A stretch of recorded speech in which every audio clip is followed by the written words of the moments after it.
What's up, guys? Welcome back to the channel. Whoops, I should have fogged you guys up. Hold on, let's get you back. Cold, rainy day. Well, it's not that cold. In Washington. So we're in the garage. The car runs. So I've been working on this forever. Couldn't figure out what's on with the MR2. I have no idea. Turbo 2ZZ MR2. Things that I've done. I've checked all the sensors. I've replaced the wire harness. I've replaced the fuel pump. Oh my gosh.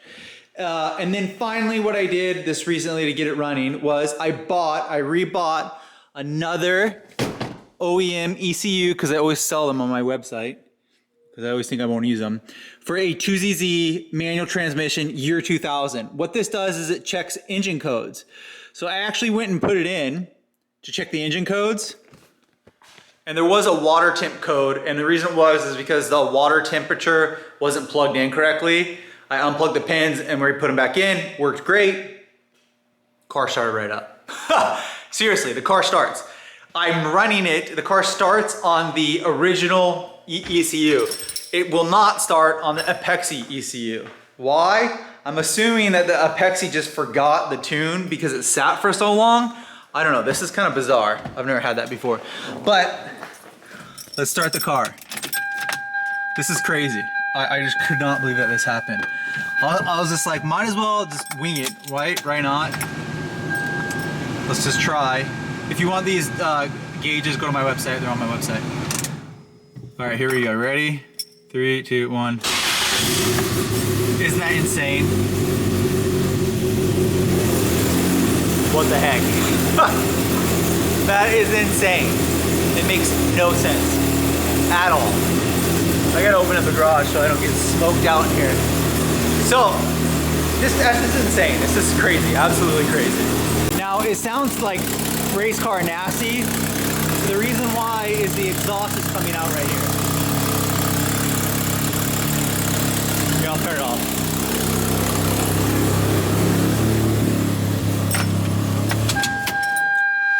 So, another thing. So, number one, it starts on ECU, and it does drive. I've driven it around. Crazy. Number two, you guys can see it's all dirty in here. The reason why it's dirty is because the exhaust is coming out this O2. Here is the O2. I just lefty-loosey right here. It's sitting outside. Have it on the side. Why?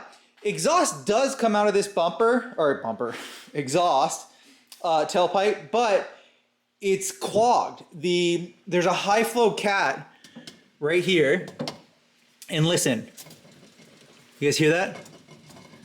It's clogged. So the cat has broken and I think pushed over here. So exhaust comes out of here, and it does come out of here, but it just won't flow enough. So that is one of the issues that's been going on here. Crazy. Now, of course, I'm not gonna go into boost and drive the car fast. Why? Because there's no tune on that ECU. So a couple options I can do right now. I can pull the turbo kit off, put a PPE race header on, and then have an exhaust built, and then just run it in A for a while. Or what I can do is I can take the turbo exhaust system off, cut this out, or I'm gonna see if I can maybe like put a pole or something in there and bang it out. I'm not sure. I think I'm gonna have to cut it out. I think that there's gonna be a thing here and a thing here. So I'd have to cut here, or have an exhaust shop do that, which I might do that.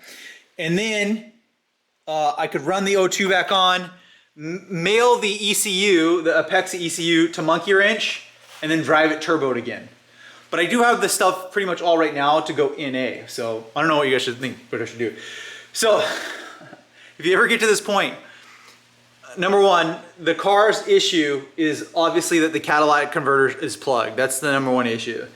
Number two, it also forgot its ECU on the Apexi.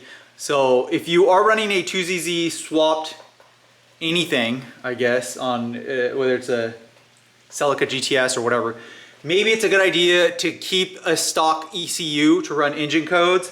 And in addition to that, it's a good idea to see if the new tune was forgotten. Have I had this happen before? I think I might have on a different car. I think I honestly might have, but pretty crazy. So I did want to say congratulations to me for figuring it out. Things that I wasted money on that you guys shouldn't do. Number one, I just threw parts at it. Don't do that until you actually diagnose. It had all the symptoms of not starting due to fuel. It had all the symptoms due to not starting because of the fuel pump. Also, I did change the fuel injectors. I went from my 2ZZ Turbo CELICA and swapped them out for this one. Didn't make a difference, and swapped them back. Didn't make a difference. And then I also did something else. I changed the wire harness, but the wire harness, that was my fault. That definitely needed replaced. So I'm glad I did that. So now we have some options. What am I gonna do? I think that personally, the best thing to do is take off the exhaust right here, take it off, take it to my exhaust shop, have them cut this out. Maybe it would be cool if they could make it out of the center, but I don't want to drive the car there. So that's number one. And then number two, mail the ECU to the Apex back to Monkey Wrench, have them diagnose it. 3, I need new tires. 4, I need a new windshield. 5, you guys say my headlights suck. They look cool at one point, but now they're kind of cloudy, so I need to fix them. I might actually just spray do dark the same as this, so just smoke them out on these lens. That might be cool. But I do love this car, and I'm so glad I got it running. Now we just need to drive it fast and fun. So I wanted to share with you guys how I figured it out. The main issue is the ECU is the one that fixed it, and then number 2, or 1 and 2, is going to be the catalytic converter got clogged. If you're having symptoms of bad catalytic converter, 1, it'll be hard starts. 2, you'll have power issues where the car stumbles on itself. 3, it might not idle. 4, it might idle faster when you like let off the gas. It might the engine might rev up when you let off the gas. And 5, really bad at fuel economy, like 0, it's just too rich. And anyway, since I switched over to opening up the ECU, it fires. Here's one other thing that I'll tell you. If I plug the O2 sensor back in like that, the car doesn't fire. It won't start because of the exhaust. Even though I can feel a little bit of exhaust coming out here, not enough exhaust comes out of here. So those are some interesting things. So that's what I'm gonna do. I think I'm gonna do, I wanna keep the car turboed. I mean, why would I get rid of it? It's amazing. It's special, 2ZZ Turbo. And the boost noise is 10 out of 10. So what I'll do is I'll end up, on this video or next video, what am I gonna do? I think next video, what I'll do is I'll do it all in one video. I'll just use this video as, hey, I got it running, and that's how I got it running. So give me a thumbs up for this one. Make sure to give me a thumbs up for this video for getting it running. How exciting is that? Next video, what we'll do is we'll take the exhaust off, we'll take it to the shop and get that made. And then right now, outside of this video, I'll send that ECU back to Monkey Wrench, have them diagnose it, see if it's forgot the tune or whatnot, and then have them re-upload the 2ZZ turboed tune onto that for the AEM methanol. So we'll have them put that tune on there. All right, so good. I got the car running, very happy. All right, next thing I need to work on is we did the coilovers on the Evo 9 MR, but the Evo 9 MR sucks currently because I need to lower the front more, and it needs new brakes bad, and I need to paint the Brembos. So what we'll do today, or on the next video, is we'll bring the Evo in, take off the wheels, lower the car, just on the front, and then I'll do the brake jobs all 4 around, and then I'll do the painting afterwards of that, and it'll be amazing. And then we're gonna do an intercooler for that car too. So lots of good mods coming for this channel. I'm excited. I got a bazillion mods for the FRS, but we got the CELICA running, so amazing. I'll start it up real quick again.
Make sure to like, subscribe, swing by my website, and see you guys on the next video.